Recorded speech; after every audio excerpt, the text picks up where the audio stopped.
Kesenian kuda lumping merupakan sebuah kesenian tradisional khas Jawa Timuran. Berikut penjelasannya. Terjadinya kesenian kuda lumping. Sebenarnya kesenian kuda lumping ini memang asli dari Ngantang, Kabupaten Malang, Kecamatan Ngantang, Kabupaten Malang. Nah, pada tahun 1667 ini gencar-gencarnya Laksamana Kareng Galengsong melawan VOC. Kemudian terjadilah perjanjian Bongaya. Karena kemudian VOC melanggar perjanjian Bongaya, dia tetap menyerang kerajaan Goa. Akhirnya Pangeran Kareng Galengsong dan semua anak buahnya kalah dan melarikan diri ke suatu daerah ke Pulau Jawa yang awalnya disebut Gantang, yang akhirnya menjadi Kecamatan Ngantang, Kabupaten Malang. Untuk menarik perhatian masyarakat sekitar dan mencari anak buah yang nantinya dilatih hal keagamaan, juga dilatih hal sosial, juga dilatih hal dalam ilmu bela diri, beliau awalnya akan menciptakan sebuah tarian.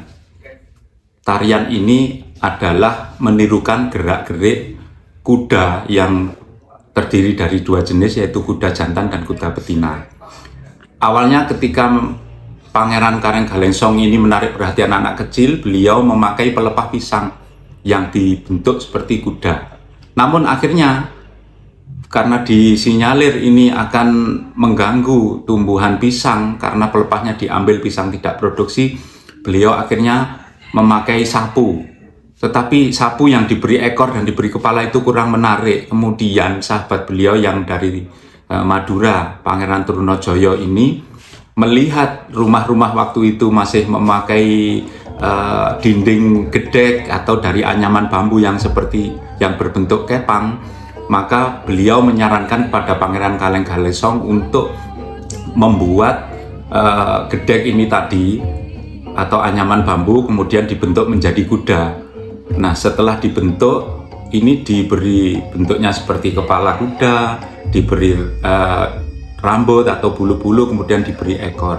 Nah, sedangkan kalau warna-warna pada kuda ini ada yang berwarna putih, ada yang berwarna hitam, ada yang merah, kemudian kostumnya juga demikian. Ini melambangkan sifat manusia, yaitu ada yang sifat baik itu putih, sifat buruk atau jahat itu hitam.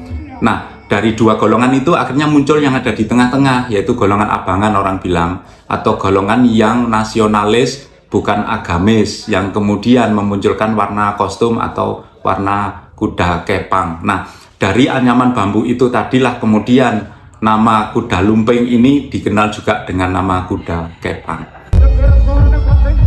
Kesenian ini memiliki banyak fungsi, seperti fungsi ritual dan juga fungsi hiburan. Selain itu, kesenian kuda lumping juga memiliki fungsi sebagai sarana komunikasi masyarakat dan juga turut membantu ekonomi warga sekitar karena para pedagang bisa menjual dagangannya di sekitar area kesenian kuda lumping. Kesenian ini biasanya ikut andil dalam beberapa ritual seperti ritual bersih desa dan juga ritual pernikahan. Biasanya ketika ada prosesi pernikahan, pihak keluarga turut menghadirkan kuda lumping sebagai pelengkap ritual dan juga sebagai hiburan untuk tamu yang hadir. Kesenian kuda lumping telah menjadi bagian penting dari kehidupan masyarakat Jawa Timur.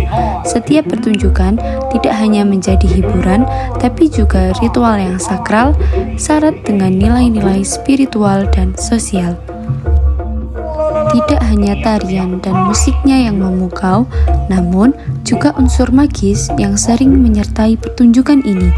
Para penari seringkali berada dalam keadaan kesurupan dan kemudian melakukan aksi-aksi yang luar biasa seperti makan beling, berjalan di atas bara api, atau atraksi lainnya yang menantang batas-batas kemampuan manusia biasa.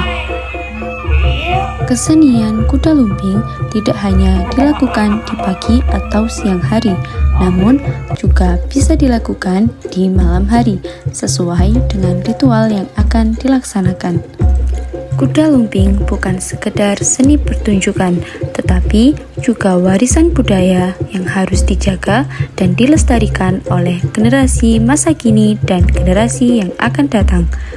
Mari kita jaga dan kita lestarikan kekayaan budaya kita agar kuda lumping terus berkibar di langit kesenian tradisional Indonesia.